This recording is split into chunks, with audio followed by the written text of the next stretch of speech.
Si seguimos leyendo el texto del Evangelio de Juan, capítulo 20, donde ayer hablamos del comportamiento de las mujeres alrededor de la resurrección de Jesús.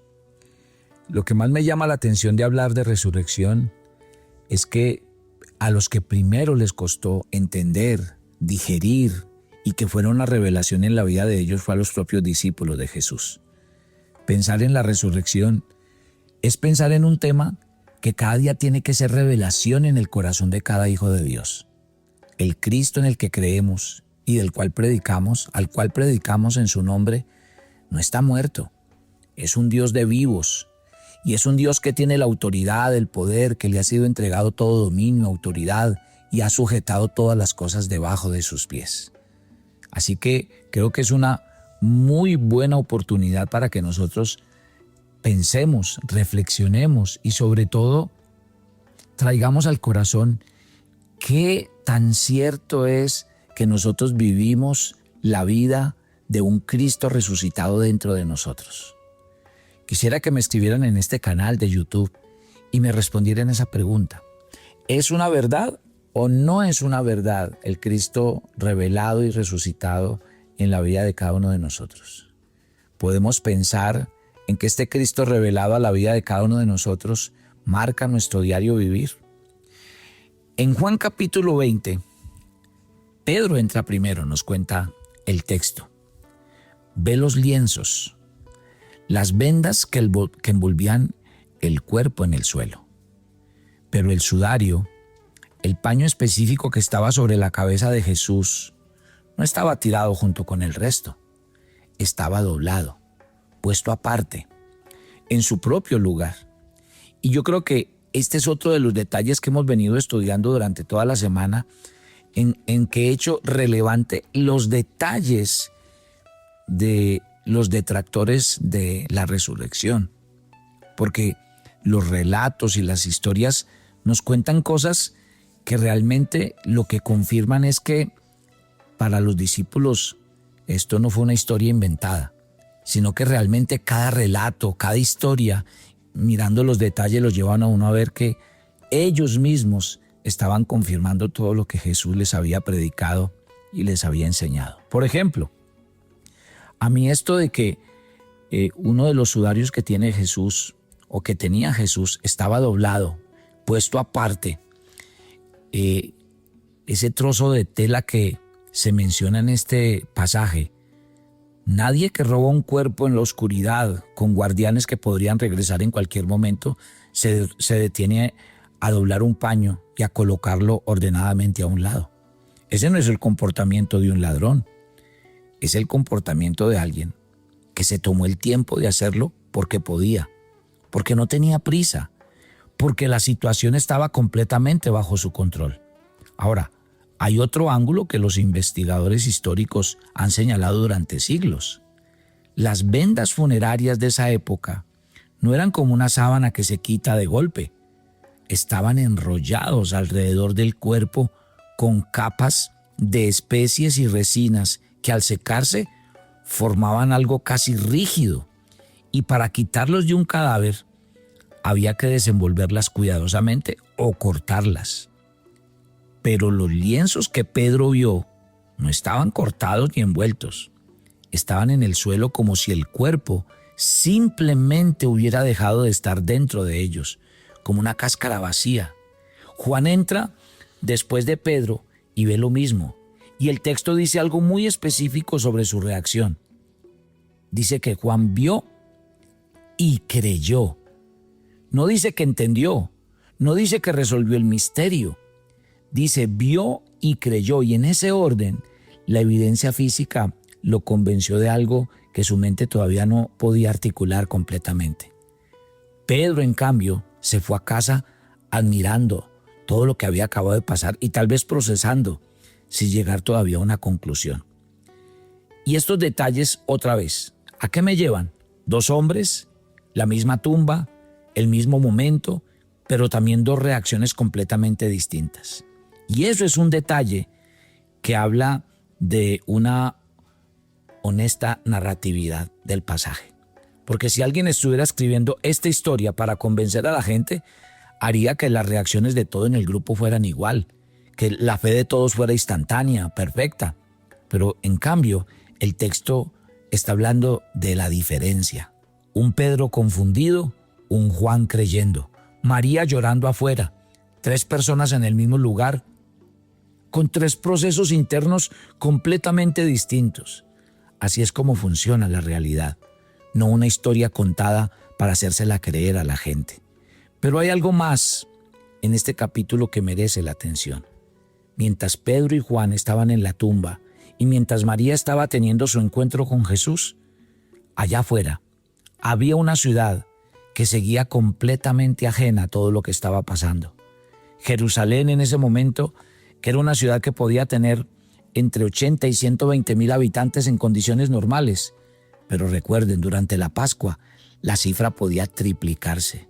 Peregrinos de toda la región llegaban para la fiesta. Las calles estaban llenas, los mercados abiertos, la vida cotidiana continuaba. Nadie en esas calles sabía todavía que algo había cambiado esa mañana en el huerto, a las afueras de la ciudad. Y aquí está la pregunta que esta historia nos tiene que responder. ¿Cómo pasa la noticia de una tumba vacía y unos pocos testigos confundidos a un movimiento que el día de hoy ha marcado el mundo entero? ¿Qué pasó con esta historia? Y sobre todo si nos devolvemos a aquel tiempo que fue capaz de acabar con un imperio, el Imperio Romano. La respuesta, yo creo que nos la da lo que quisiera compartir con ustedes el día de hoy. Mire que María Magdalena había dicho que vio a Jesús y las otras mujeres dijeron que vieron ángeles. Pedro volvió de la tumba sin una conclusión clara. Juan creyó, pero no sabía exactamente lo que tenía que creer. Y el pasaje que quiero leer hoy, que está en Lucas capítulo 24, nos va a adentrar en la historia del día de hoy. Esta es una historia fascinante. Acompáñenme por favor a el Evangelio según San Lucas y lea conmigo desde el versículo 13. Y aquí, 2 de ellos iban el mismo día a una aldea llamada Emaús, que estaba a 60 estadios de Jerusalén, e iban hablando entre sí todas aquellas cosas que habían acontecido. Sucedió que mientras hablaban y discutían entre sí, Jesús mismo se acercó y caminaba con ellos. Mas los ojos de ellos estaban velados para que no lo conociesen. Y les dijo: ¿qué pláticas son estas que tenéis entre vosotros mientras camináis, y por qué estáis tristes? Respondiendo uno de ellos, que se llamaba Cleofas, le dijo: ¿eres tú el único forastero en Jerusalén que no ha sabido las cosas que en ellas han acontecido en estos días? Entonces él les dijo: ¿qué cosas? Y ellos dijeron: de Jesús Nazareno, que fue varón profeta, poderoso en obras y en palabras delante de Dios y de todo el pueblo, y cómo le entregaron los principales sacerdotes y nuestros gobernantes a sentencia de muerte y le crucificaron. Pero nosotros esperábamos que él era el que había de redimir a Israel, y ahora, además de todo esto, hoy es ya el 3er día que esto ha acontecido. Aunque también nos han asombrado unas mujeres de entre nosotros, las que antes del día fueron al sepulcro y como no hallaron su cuerpo, vinieron diciendo que también habían visto visión de ángeles, quienes dijeron que él vive. Y fueron algunos de los nuestros al sepulcro y hallaron así como las mujeres habían dicho, pero a él no lo vieron. Entonces él les dijo: oh insensatos y tardos de corazón para creer todo lo que los profetas han dicho. ¿No era necesario que el Cristo padeciese estas cosas y que entrara en su gloria? Y comenzando desde Moisés y siguiendo por todos los profetas, les declaraba en todas las escrituras lo que de él decían. Llegaron a la aldea donde iban e hizo como que iban más lejos, mas ellos le obligaron a quedarse diciendo: quédate con nosotros, porque se hace tarde y el día ya ha declinado. Entró pues a quedarse con ellos, y aconteció que estando sentado con ellos a la mesa, tomó el pan, lo bendijo, lo partió y le dio. Entonces les fueron abiertos los ojos y le reconocieron, mas él se desapareció de su vista, y se decían el uno al otro: ¿no ardía nuestro corazón mientras nos hablaba en el camino y cuando nos abría las Escrituras? Y levantándose en la misma hora vinieron a Jerusalén y hallaron a los 11 reunidos y a los que estaban con ellos, que decían: ha resucitado el Señor y ha aparecido a Simón. Entonces ellos contaban las cosas que habían acontecido en el camino y cómo lo habían reconocido al partir el pan. ¿No les parece muy interesante esta historia? Miren, toda la confusión que les acabo de leer de los apóstoles. El uno creía, el otro no estaba seguro, la otra dijo: yo vi ángeles. ¡Wow! ¡Wow! Y miren estos dos de Emaús. Ellos habían oído la historia. A ellos les dijeron: Cristo resucitó. Pero miren, estos dos hombres agarraron sus cosas y se fueron de Jerusalén caminando hacia una aldea llamada Emaús, a unos 11 kilómetros de distancia, con los rostros caídos, hablando entre ellos de todo lo que había pasado y convencidos que la historia había llegado a su fin. Si yo le dijera que en ese camino, en ese momento exacto de rendición total, es cuando ocurre uno de los encuentros más extraños y detallados de este día de resurrección, probablemente usted no lo creería. Pero está registrado con nombres, con kilómetros, con horas, con una conversación de varios capítulos de extensión.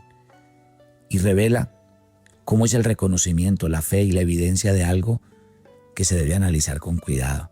Algo que nos debe llevar a nosotros los cristianos a una reflexión verdadera. Si crees en la resurrección como el evento más importante de la historia, entonces hay que vivirlo de esta manera. Miren, cuando uno mira este texto de la Escritura, Emaús quedaba a 11 kilómetros de Jerusalén. A pie, por los caminos de la época, eso era aproximadamente 2 horas de caminata. Suficiente tiempo para una conversación larga. Y eso es exactamente lo que estos dos hombres están teniendo. Hablaban de todo lo que había pasado: la crucifixión, las mujeres que reportaron la tumba vacía, Pedro, Juan, que fueron a verificar que encontraron lo mismo, los rumores de ángeles, la confusión total de esa mañana. Y mientras caminaban y hablaban, alguien se acercó y empezó a caminar con ellos. El evangelista Lucas registra algo muy específico en este punto. Sus ojos estaban impedidos para reconocerlo. No dice que Jesús estaba disfrazado, no dice que llevaba capucha o que había cambiado de aspecto deliberadamente. Dice que algo en la percepción de ellos estaba impedido. El problema no estaba en quién caminaba con ellos, estaba en la capacidad de ellos para procesar lo que estaban viendo. El extraño les preguntaba de qué hablaban y ellos, con sus rostros tristes, uno de ellos, Cleofas, le responde: ¿eres tú el único forastero en Jerusalén que no sabe lo que pasó en estos días? Y ellos le cuentan todo: que Jesús de Nazaret fue un profeta poderoso en obras y palabras, que los principales sacerdotes y sus gobernantes lo entregaron para ser condenado a muerte y lo crucificaron, y que ellos esperaban que él fuera quien iba a redimir a Israel, y que ya iban 3 días de que eso pasó, y luego añaden el detalle que los tiene confundidos: que algunas mujeres fueron al sepulcro y no encontraron el cuerpo, y dijeron haber visto una visión de ángeles de que él vivía. Pero algunos de los nuestros fueron al sepulcro y lo encontraron tal como las mujeres lo habían dicho, pero a él no lo vieron. Y esa frase final es lo que dice el estado mental de estos dos hombres. La evidencia estaba ahí. La tumba vacía era un hecho. El reporte de las mujeres era un hecho. Pero sin verlo ellos mismos, sin un encuentro directo, no podían cruzar el umbral de la duda. Y en vez de quedarse en Jerusalén esperando, eligieron irse. Y la respuesta del extraño no es suave. Les dice directamente: qué torpes y lentos de corazón para creer todo lo que los profetas han dicho. ¿Usted me está escuchando, mi querida familia de Maná? Porque tal vez muchos de nosotros podemos oír la historia. Pero una cosa es oír la historia y otra cosa es estar 100% convencido. Por eso es que a veces nuestras oraciones no tienen eco. Por eso uno encuentra cristianos sin ningún poder, sin ninguna convicción. Porque creen en una religión, creen en un cuento y en una historia que les contaron sus padres, sus pastores o sus líderes espirituales, cualquiera que sean. Pero esto no es de que a uno le cuenten. La resurrección es algo para entenderlo, vivirlo. Porque después de que usted se encuentra con el Cristo resucitado, su vida nunca será la misma. Sus convicciones nadie se las va a quitar. Su fundamento y seguridad será siempre la más sólida, porque usted está creyendo en un Dios vivo y verdadero. ¿Cuántos de los cristianos que me escuchan a esta hora y en este día sencillamente han oído historias? De pronto hasta en su credo y en su fe repiten, creemos en un Cristo resucitado, pero solamente es un credo, solamente es una repetición, porque en la vida diaria es donde uno tiene que demostrar qué tan realmente convencidos estamos de que el Dios en el que creemos, al que servimos, adoramos, seguimos, está vivo, es real y tiene sentido servirle y adorarlo. La vida de muchos cristianos se desperdicia, es por eso, porque lo que no saben es que hay una creencia que no ha sido capaz de transformar sus mentes y sus corazones, que no hay una convicción en sus vidas que los lleva a vivir una vida cristiana verdadera. Estos hombres, en estos momentos, son advertidos por el mismo Jesús y Jesús abre los ojos de ellos. Mientras parten el pan, Jesús se revela a sus corazones.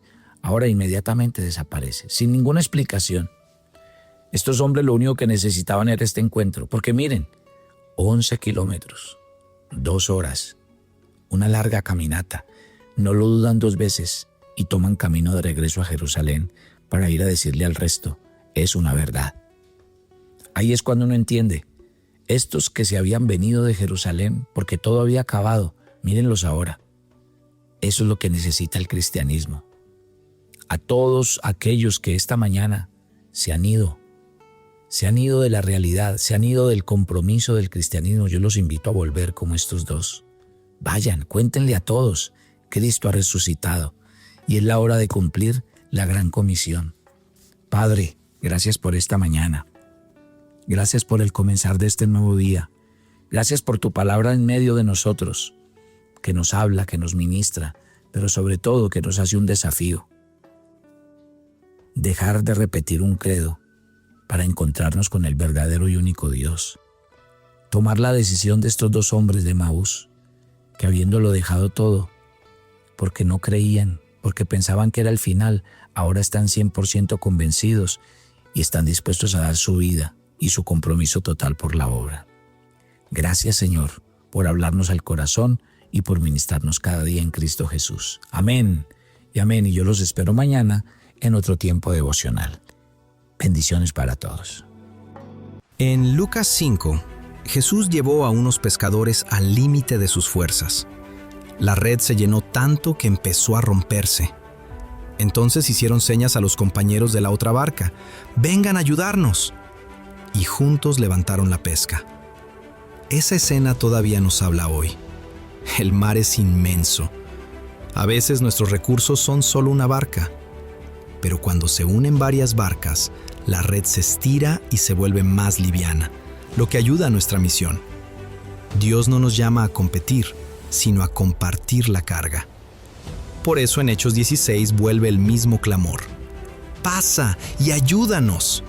Y la Biblia insiste: «Mejores son 2 que 1, y el cordón de 3 dobleces no se rompe». La obra de Dios es de familia. Oramos, vamos, enviamos y sostenemos. Por eso te decimos a ti: ven y ayúdanos. Te invitamos a nuestra Cumbre Mundial de Discipulado 2026 para que sigamos estirando la red.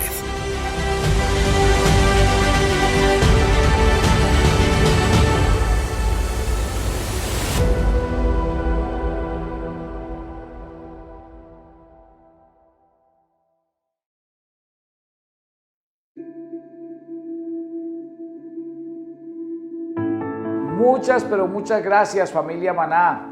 Hemos recibido sus aportes, lo seguimos haciendo y créame que estamos agradecidos y cumpliendo la tarea. Gloria a Dios por los que lo hacen a través de las donaciones, pero también gracias a los que comparten el devocional, porque esa también es la manera de hacerlo, compartirlo a muchos otros para que lleguemos y cumplamos un objetivo.